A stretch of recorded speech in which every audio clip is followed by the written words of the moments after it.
जय हिंद साथियों, चलिए मैं आज से आपका बीपीएससी टीआरई 1.0 और 2.0 में आपका पूछे गए प्रश्न को हल करवाएंगे। आज हम आपको स्टार्ट किए हैं क्लास 9 टू 10 का सामाजिक विज्ञान से यानी सोशल साइंस से। आप देख सकते हैं ये आपका पेपर हुआ था 26/8/2023 को, यानी ये आपका टीआरई 1.0 का आपका क्लास 9 टू 10 का ये आपका पेपर है एसएसटी विषय का। तो आज हम इसमें आपको सिर्फ हिस्ट्री के क्वेश्चन को हल करेंगे। जो आपका हिस्ट्री के पार्ट से 30 क्वेश्चन पूछा गया था उससे हम आज 30 नहीं 40 क्वेश्चन हिस्ट्री के पार्ट से आपका जो 40 क्वेश्चन पूछा गया था उससे हम आज हल करेंगे। इसी तरह से आपका ज्योग्राफी, पॉलिटी, इकोनॉमिक्स जितने विषय से पूछा गया क्वेश्चन है सभी को हल करवाएंगे। साथ ही आपका हिंदी का हो गया तो हिंदी के पेपर को भी आपको कवर करवाएंगे जो आपका क्लास 9 टू 10 में पूछा गया है, और मैथ साइंस का भी। तो आज हम स्टार्ट किए हैं और आपको डेली इसी तरह से सभी क्लास के और सभी सब्जेक्ट के क्वेश्चन को हल करवा देंगे। तो चलिए हम स्टार्ट करते हैं। क्वेश्चन फर्स्ट है कि सिंधु घाटी सभ्यता के प्रमुख नगर का नाम क्या है। सिंधु घाटी सभ्यता का प्रमुख नगर का नाम क्या है जिसकी पश्चिमी एशिया से व्यापारिक संबंध था। तो यह नगर था आपका कालीबंगा, ऑप्शन सी होगा। याद रखिएगा कालीबंगा यह राजस्थान में घग्घर नदी पर है, ठीक है, घग्घर नदी पर स्थित है, इससे ध्यान रखिएगा। और कालीबंगा का खोज क्या था ये भी ध्यान रखिएगा। कालीबंगा खोज क्या था अमलानंद घोष ने किया था, ये भी आप ध्यान रखिएगा। चलिए हम आगे बढ़ते हैं। क्वेश्चन सेकंड है, क्वेश्चन आपका कह रहा है कि मोहनजोदड़ो से प्राप्त नतर की मूर्ति किस धातु से बनी थी। तो यह कांस्य धातु से बनी थी, ऑप्शन सी होगा। ऑप्शन आपका सी हो जाएगा। एक से आप ध्यान रखिएगा कि मोहनजोदड़ो का अर्थ होता था मृतकों का टीला, ठीक है, ये भी आपका एग्जाम में क्वेश्चन पूछा जाता है। तो मोहनजोदड़ो का अर्थ होता था मृतकों का टीला, ये भी आप ध्यान रखिएगा, मृतकों का टीला, इसे आप ध्यान रखिएगा। चलिए हम आगे बढ़ते हैं। क्वेश्चन आपका क्वेश्चन थर्ड है। क्वेश्चन कर रहा है कि सिंधु घाटी सभ्यता में किस जानवर की पूजा के प्रमाण मिलते हैं। तो सिंधु घाटी सभ्यता में कोरदार बैल की पूजा की जाती थी, ऑप्शन आपका ए होगा। कोरदार बैल की पूजा की जाती थी, ऑप्शन आपका ए होगा। नेक्स्ट आपका क्वेश्चन 4 है। क्वेश्चन कह रहा है कि ऋग्वेद में कितने सूक्त का संकलन है। तो ऋग्वेद में 228 सूक्त का संकलन है। आप देख सकते हैं आपका किसी भी ऑप्शन में 228 नहीं है, तो ऑप्शन ई होगा, इनमें से कोई नहीं। तो याद रखिएगा ऋग्वेद में 228 सूक्त का संकलन है, और ये भी ध्यान रखिएगा इसमें 10 मंडल है, 10 मंडल है। नेक्स्ट आपका क्वेश्चन 5 है। क्वेश्चन आपका 5 है। क्वेश्चन कह रहा है कि किराता अर्जुनीय किसने लिखा था। देखिए किराता जोड़नीय किसने लिखा था, तो आपका 5 का हो जाएगा ऑप्शन ई। ऑप्शन इनमें से कोई नहीं, क्योंकि इसके लेखक है भारवी, ठीक है, भारवी। इसके लेखक कौन है, भारवी है, तो आपका ऑप्शन ई हो जाएगा, इनमें से कोई नहीं। तो बीपीएससी ऑप्शन ई के साथ बहुत खेलता है, तो आप ऑप्शन ई पर जरूर ध्यान दीजिएगा। हो सकता है आपका कि सिंपल क्वेश्चन ही आपसे गलत हो जाए ऑप्शन ई के कारण, ठीक है। क्वेश्चन 6 है। क्वेश्चन कह रहा है कि वैदिक काल में प्रयुक्त पुर का अर्थ है। तो देखिए वैदिक काल में प्रयुक्त पुर का अर्थ होता है दुर्ग, ऑप्शन ए होगा, ठीक है, ऑप्शन आपका ए हो जाएगा। नेक्स्ट आपका क्वेश्चन 7 है। क्वेश्चन कह रहा है कि ऋग्वेद में तक्षण किसे कहते थे। ऋग्वेद में तक्षण किसे कहते थे, तो इसका आपका जगह ऑप्शन ए बढ़ई। ऋग्वेदिक काल में तक्षण बढ़ई को कहते थे, ऑप्शन आपका ए हो जाएगा। एक चीज और ध्यान रखिएगा कि ऋग्वेदिक काल में लोहा प्रचलित नहीं थे, यानी ऋग्वेदिक काल में लोहा का प्रमाण नहीं मिलता है, लोहा का प्रमाण नहीं मिलता है, ये भी ध्यान रखिएगा। ऋग्वेदिक काल में लोहा का प्रमाण नहीं मिलता है। नेक्स्ट आपका क्वेश्चन 8 है। क्वेश्चन कह रहा है मौर्यकालीन कांकनी किस धातु से बने सिक्के थे। तो ये थे आपका तांबे से बने सिक्के, ऑप्शन आपका ये होगा। याद रखिएगा मौर्य काल में आपका अधिकांश सिक्का तांबा और चांदी के बनते थे, तांबा और चांदी का सिक्का आपका अधिकांश बनते थे, ये भी ध्यान रखिएगा। नेक्स्ट आपका क्वेश्चन 9 है। क्वेश्चन आपका 9 है। क्वेश्चन कह रहा है कि विश्व का पहला गणतंत्र वैशाली में किसके द्वारा स्थापित किया गया था। तो देखिए विश्व का पहला गणतंत्र वैशाली में लिच्छवी द्वारा स्थापित किया गया था, ठीक है, लिच्छवी द्वारा स्थापित किया गया था। तो आपका देखिए किसी भी ऑप्शन में लिच्छवी नहीं है, तो ऑप्शन ई होगा इनमें से कोई नहीं। आप देख सकते हैं कितना ऑप्शन आपका ई दे रहा है आंसर, तो ऑप्शन ई को आप ध्यान से बनेगा, ठीक है। सभी क्वेश्चन को चाहे हल्का हो चाहे भारी हो, आपको ऑप्शन ई पर ध्यान देना है, तभी आपका मार्क्स बढ़ेंगे एग्जाम में। क्योंकि इस बार देखें टीचर वाले एग्जाम में ऑप्शन ई आपका बहुत क्वेश्चन का, अधिकांश क्वेश्चन का आपका आंसर दिया था। क्वेश्चन आपका 10 है। क्वेश्चन कह रहा है कौटिल्य के अर्थशास्त्र कितने अधिकरणों में विभाजित है। कौटिल्य के अर्थशास्त्र कितने अधिकरणों में विभाजित है। तो देखिए यहाँ भी आपका ऑप्शन ई होगा, क्योंकि ये 15 भागों में विभाजित है, तो आपका ऑप्शन क्या होगा, ई होगा, इनमें से कोई नहीं। तो क्वेश्चन तो सिंपल है, लेकिन आपको डाटा पूरे याद रहना चाहिए, तभी आप सही कर पाएंगे।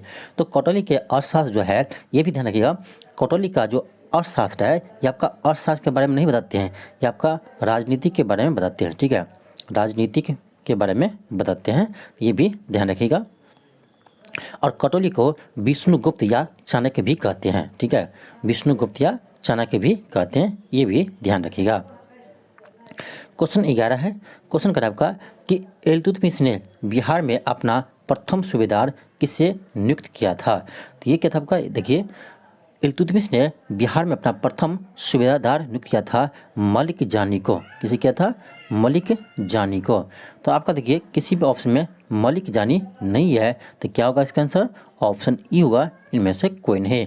तो याद रखिएगा इल्तुतमिश ने बिहार में अपना पहला सूबेदार मलिक जानी को नियुक्त किया था, मलिक जानी, याद रखिएगा, इंपॉर्टेंट क्वेश्चन है। क्वेश्चन आपका 12 है। क्वेश्चन आपको यहाँ पर 12 है, एक सेकेंड। क्वेश्चन कह रहा है कि बिरसा मुंडा का कार्य क्षेत्र कौन सा था। तो ये था आपका रांची। ये भी ध्यान रखिएगा, बिरसा मुंडा आंदोलन कब हुआ था। तो आपका बिरसा मुंडा आंदोलन था आपका 1899 से 1900 के बीच में हुआ था, ये भी आप ध्यान रखिएगा।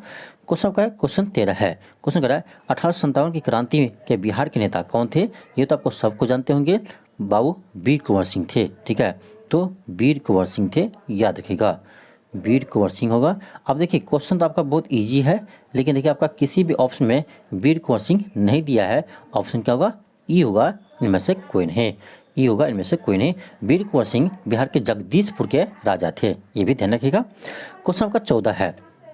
क्वेश्चन कह रहा है कि मगध की प्रथम राजधानी कौन सी थी। तो यह था आपका गिरिब्रज नहीं, राजगिरी। मगध की प्रथम राजधानी थी गिरिब्रज राजगिरी, ये ध्यान रखिएगा। और ये भी ध्यान रखिए जो पाटलिपुत्र है इसका स्थापना उदयन ने किया था, ठीक है, पाटलिपुत्र जो है इसका स्थापना उदयन ने किया था। नेक्स्ट आपका क्वेश्चन 15 है। क्वेश्चन कर रहा है कि उस स्रोत का नाम बताइए, उस स्रोत का नाम बताइए जिसमें पाटलिपुत्र के प्रशासन का वर्णन उपलब्ध है। तो ये आपका है मेगास्थनीज के इंडिका। मेगास्थनीज के इंडिका में पाटलिपुत्र के प्रशासन का वर्णन किया गया है। तो ये भी ध्यान रखिएगा कि इंडिका का लेखक कौन है, तो मेगास्थनीज है, ये भी आपके एग्जाम में पूछे जाते हैं, ये भी आपका ध्यान रखिएगा। क्वेश्चन 16 है। क्वेश्चन का है कि मदद-ए-मास मुगल प्रशासन में किससे संबंधित था। मदद-ए-मास, इसका आपका जगह ऑप्शन बी हो जाएगा, विद्वानों को दी जाने वाली राजस्व मुक्त भूमि। विद्वानों को दी जाने वाली राजस्व मुक्त भूमि को मदद-ए-मास कहलाते थे, ऑप्शन आपका बी होगा।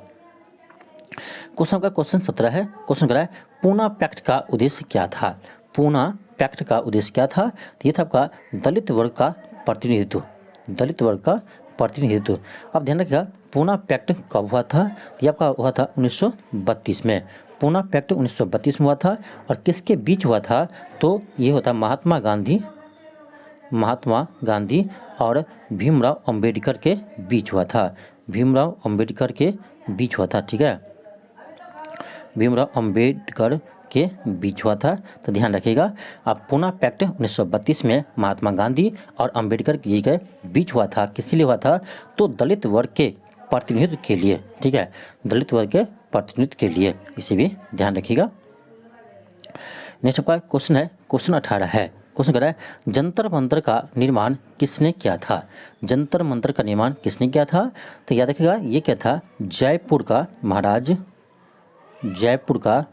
ध्यान रखिएगा, महाराजा जयपुर का महाराजा जय सिंह क्या था, ठीक है, जयपुर का महाराजा जय सिंह क्या था। तो आपका देखिए जय सिंह किसी भी ऑप्शन में नहीं है, तो इसका भी आंसर क्या होगा, ऑप्शन ई होगा, ऑप्शन ई होगा। तो याद रखिएगा जंतर मंतर का निर्माण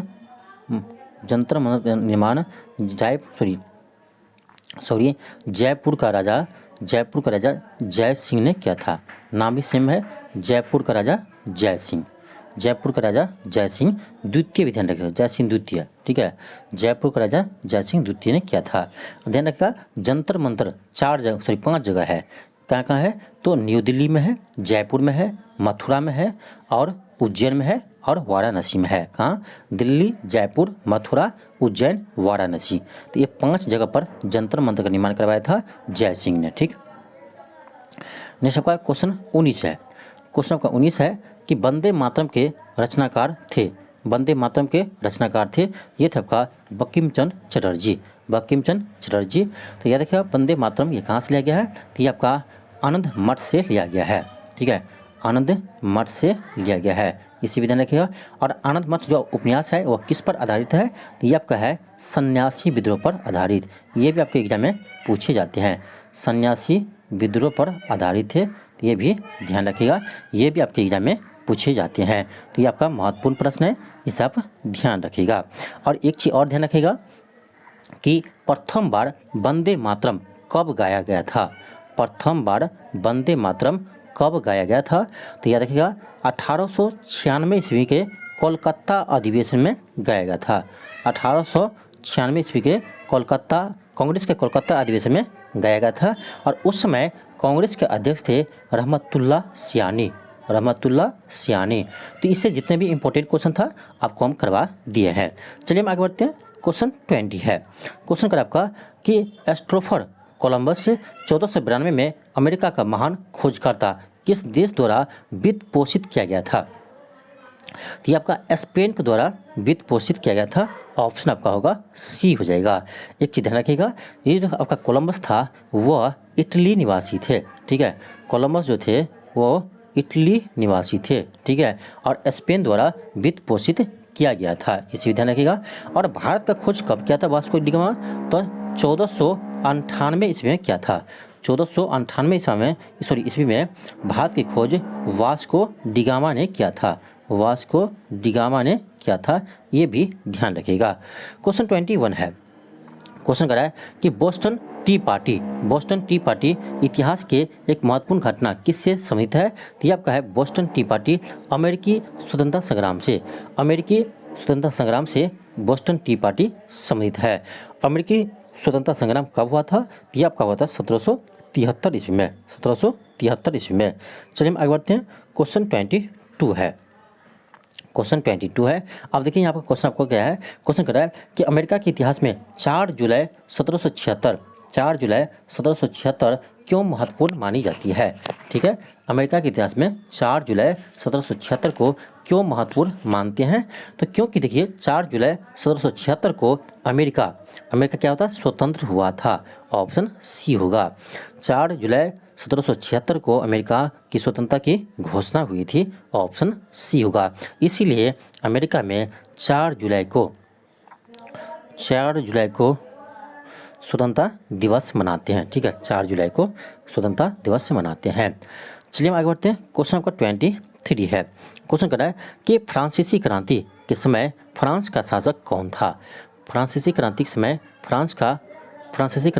फ्रांस का शासक कौन था? तो ये था आपका लुई 16वां। ठीक है, लुई 14वां और लुई 16वां बहुत कन्फ्यूजन रहता है, तो ये आप याद रखिएगा। फ्रांसीसी क्रांति के समय फ्रांस का राजा था यानी शासक था लुई 16वां था। और ये किस वंश से संबंधित है ये भी आपके एग्जाम में पूछे जाते हैं। तो लुई 16वां बुर्बो वंश से संबंधित था। ठीक है, बुर्बो वंश से संबंधित था। तो ये भी आप याद रखिएगा, आपके एग्जाम में यहाँ से भी क्वेश्चन पूछे जाते हैं, तो इसे भी ध्यान रखेंगे।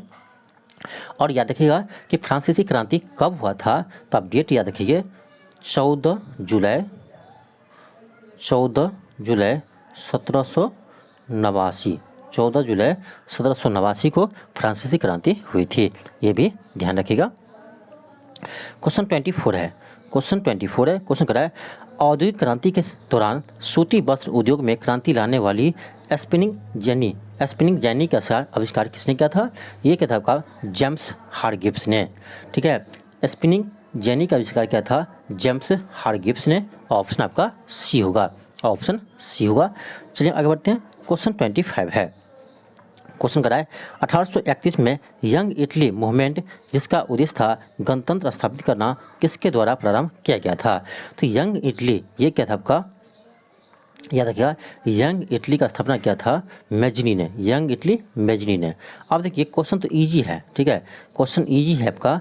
यंग इटली का स्थापना किया था मैजनी ने, लेकिन आपका किसी भी ऑप्शन मैजनी है नहीं, ठीक है। तो यहाँ पर एग्जाम क्या होता है ना, कन्फ्यूजन से आपको लगता होगा कि हो सकता है कि कॉन्ट काबूर होगा या गैरीवाल्टी हो, तो इसी तरह से आपका गलती हो जाता है। तो क्वेश्चन इजी ही रहता है, लेकिन आपको 100% याद रहना चाहिए, तभी क्वेश्चन बनेगा। तो यंग इटली मूवमेंट का स्थापना किया था आपका मैजनी ने, ठीक है, मैजनी ने। ऑप्शन आपका क्या होगा, ई होगा, इनमें से कोई नहीं, ऑप्शन ई होगा, इनमें से कोई नहीं। क्वेश्चन 26 है, क्वेश्चन 26 है। क्वेश्चन कह रहा है जर्मनी के एकीकरण का वास्तुकार कौन था जो रक्त एवं लौह की नीति पर विश्वास करता था? यह था आपका ऑटोमन बिस्मार्क। बिस्मार्क ने रक्त एवं लौह की नीति अपनाई थी। एक चीज़ और ध्यान रखिए आप, ये आपका जर्मनी का एकीकरण, आपसे क्वेश्चन ये पूछता है कि जर्मनी का एकीकरण किस युद्ध के बाद हुआ था, ठीक है, किस युद्ध के बाद हुआ था? तो बहुत ही महत्वपूर्ण क्वेश्चन है, तो याद रखिएगा जर्मनी का एकीकरण सेडान के युद्ध, ध्यान रखिएगा, जर्मनी का एकीकरण सेडान के युद्ध के बाद हुआ था, ठीक है, सेडान के युद्ध के बाद हुआ था। ये कब हुआ था? तो 1870 में, 1870 में। क्वेश्चन 27 है। क्वेश्चन कर रहा है कि द्वितीय विश्व युद्ध में नवंबर 1941 में अमेरिका का प्रवेश का मुख्य कारण क्या था? यानी द्वितीय विश्व युद्ध में नवंबर 1941 में अमेरिका क्यों द्वितीय विश्व युद्ध में ये प्रवेश किया है, ठीक है, बहुत अच्छा क्वेश्चन है। तो आपको याद होगा कि देखिए 1941 में क्या किया था, जापान ने अमेरिका के पर्ल हार्बर पर, ठीक है, अमेरिका के एक बंदरगाह था पर्ल हार्बर, तो इस पर क्या किया, पर्ल हार्बर पर, तो इस पर क्या किया, इसने पर्ल हार्बर पर क्या किया, आक्रमण कर दिया और इसे लूट लिया, ठीक है। तो उसी के आपका जवाब में अमेरिका क्या किया, वो द्वितीय विश्व युद्ध में शामिल हो गया, ठीक है। और इसी का परिणाम था आपका, याद होगा आपको कि 6 अगस्त 1945 और 9 अगस्त 6 अगस्त और 9 अगस्त, आपको डेट याद होगा, 6 अगस्त और 9 अगस्त 1945 को हिरोशिमा, जापान के हिरोशिमा और नागासाकी पर परमाणु बम अमेरिका ने गिराया था। तो इसी के जवाब में यह किया था, ठीक है। तो याद रखिएगा कि द्वितीय विश्व युद्ध में आपका अमेरिका क्यों शामिल हो गया, ठीक है। तो इसका कारण है जापान के द्वारा अमेरिका के पर्ल हार्बर बंदरगाह पर आक्रमण करना और उसे लूट लेना, इसके विरुद्ध में वो द्वितीय विश्व युद्ध में शामिल हो गया था। इसी का परिणाम था आपका कि 6 अगस्त 1945 को और 9 अगस्त 1945 को हिरोशिमा और नागासाकी, पहले क्या था हिरोशिमा पर आपका परमाणु आक्रमण, फिर क्या था आपका हिरोशिमा और नागासाकी पर 9 अगस्त 1945 को, इसे भी ध्यान रखिएगा, ठीक है। क्वेश्चन 28 है। क्वेश्चन करा जब मार्को पोलो ने चीन का दौरा किया था तब वहाँ का शासक कौन था? ये था आपका कुबलई खान, ठीक है, कुबलई खान। एक चीज़ और ध्यान रखिएगा, मार्को पोलो ये इटली निवासी थे, ये भी आपका एग्जाम में पूछे जाते हैं। मार्को पोलो कहाँ से निवासी थे? तो ये इटली यात्री थे या इटली निवासी थे, ये भी ध्यान रखिएगा। क्वेश्चन 29 है। क्वेश्चन करा संयुक्त राज्य अमेरिका में पहली अंग्रेजी बस्ती कौन सी थी? तो ये था आपका जेम्स टाउन, ठीक है, जेम्स टाउन, ऑप्शन ए होगा। क्वेश्चन 30 है। क्वेश्चन कर आपका कि टेनिस कोर्ट की शपथ किस क्रांति से संबंधित है? ये आपका फ्रांसीसी क्रांति से, ऑप्शन सी होगा। फ्रांसीसी क्रांति कब हुआ था? 14 जुलाई 1789 को। फ्रांसीसी क्रांति 14 जुलाई 1789 को हुआ था, ये भी ध्यान रखिएगा। नेक्स्ट क्वेश्चन 31 है। क्वेश्चन करा है कि मित्र राष्ट्रों ने सेब्रेस की संधि किसके साथ की थी? ये क्या था आपका? टर्की के साथ, ऑप्शन बी हो जाएगा। कब किया था? तो डेट भी ध्यान रखिए, 10 अगस्त 1920 को, 10 अगस्त 1920 को। क्वेश्चन 32 है। क्वेश्चन करा है कि 1733 में फ्लाइंग शटल मशीन का आविष्कार किसने किया था? फ्लाइंग शटल मशीन का आविष्कार किसने किया था? ये क्या था आपका? जॉन के ने, ठीक है, जॉन के ने किया था। जॉन के ने किया था शटल मशीन का आविष्कार। अभी आप लोग कुछ देर पढ़े थे कि जेम्स हारगिब्स किसका आविष्कार किया था? तो ये आपका क्या था? स्पिनिंग जेनी का, ठीक है, स्पिनिंग जेनी का आविष्कार किया था। और ये भी ध्यान रखिएगा कि फ्लाइंग शटर का आविष्कार किया था? जॉन के ने। ऑप्शन बी होगा। क्वेश्चन 32 था। चलिए आगे बढ़ते हैं। क्वेश्चन आपका है क्वेश्चन 33 है। क्वेश्चन कह रहा है कि किस संधि के द्वारा 30 वर्षीय युद्ध की समाप्ति हुई? किस संधि के तहत 30 वर्ष की युद्ध की समाप्ति हुई? यह आपका हुआ था वेस्टफेलिया की संधि, वेस्टफेलिया की संधि के तहत, ठीक है। आप लोग कमेंट बॉक्स में बताइएगा कि ये 30 वर्षीय युद्ध किस दो देशों के बीच हुआ था, ठीक है। 30 वर्षीय युद्ध किसके बीच हुआ था? आप लोग कमेंट बॉक्स में हमें बताइएगा। और ये कब हुआ था आपको बता दें, आपका हुआ था 1648 में, ठीक। क्वेश्चन 34 है। क्वेश्चन कर रहा है कि पेरिस शांति सम्मेलन में इटली का प्रतिनिधित्व किसने किया था? पेरिस शांति सम्मेलन में इटली का प्रतिनिधित्व किसने किया था? ये क्या था, याद रखिएगा, ऑरलैंडो ने किया था। ऑप्शन बी होगा। आप देख सकते हैं कि कितना क्वेश्चन आपका वर्ल्ड हिस्ट्री से पूछा गया है। चलिए हम आपको काउंट ही करवा देते हैं कहाँ से आपका इसमें वर्ल्ड हिस्ट्री शुरू हुआ था। तो शायद ये आपका यहाँ देखिए, ये आपका 20 से यानी 20 से आपका स्टार्ट हुआ था। तो आपका 20 से स्टार्ट हुआ था और ये कहाँ तक है? ये आपका 20 से स्टार्ट हुआ था और ये आपका 34 तक, ठीक है। 20 से स्टार्ट हुआ और 34 तक था है। तो आपका इसमें 20 को लगा कर देखा जाए तो 15 क्वेश्चन आपका किस यहाँ से? तो वर्ल्ड हिस्ट्री से, ठीक है। वर्ल्ड हिस्ट्री से आपका 15 क्वेश्चन है। अब वर्ल्ड हिस्ट्री का आपका सिलेबस बहुत छोटा है, ठीक है, ज़्यादा आपको नहीं पढ़ना है, ठीक। तो वर्ल्ड हिस्ट्री आप ज़रूर पढ़ लीजिए, ठीक है। वर्ल्ड हिस्ट्री आप ज़रूर पढ़ लीजिए, क्योंकि देख सकते हैं आप कि 40 क्वेश्चन में से आपका 15 क्वेश्चन सिर्फ वर्ल्ड हिस्ट्री से है। तो वर्ल्ड हिस्ट्री का इसमें आपका बहुत वेटेज है, बहुत ज़्यादा वेटेज है। तो वर्ल्ड हिस्ट्री को एक बार अच्छे से आप देख लीजिए। ऐसे आपको हम पूरे वर्ल्ड हिस्ट्री का आपका जो इंपॉर्टेंट क्वेश्चन था आपको हम एक वीडियो में करवा चुके हैं, एक क्लास में। तो आप लोग ये आपका वीडियो प्लेलिस्ट में मिल जाएगा, उस वीडियो को आप ज़रूर देख लीजिएगा, ठीक है। बहुत अच्छा वीडियो है, इसे आप एक बार ज़रूर देख लीजिएगा एग्जाम से पहले। क्वेश्चन हम कहाँ थे? हम क्वेश्चन 34 पे थे ना, 35 है, सॉरी। क्वेश्चन 35 है कि वैंकूवर जाने के लिए कामागाटामारू जहाज़ किराए पर किसने लिया था? कामागाटामारू जहाज़ किराए पर किसने लिया था? तो याद रखिएगा, यह लिया था हांगकांग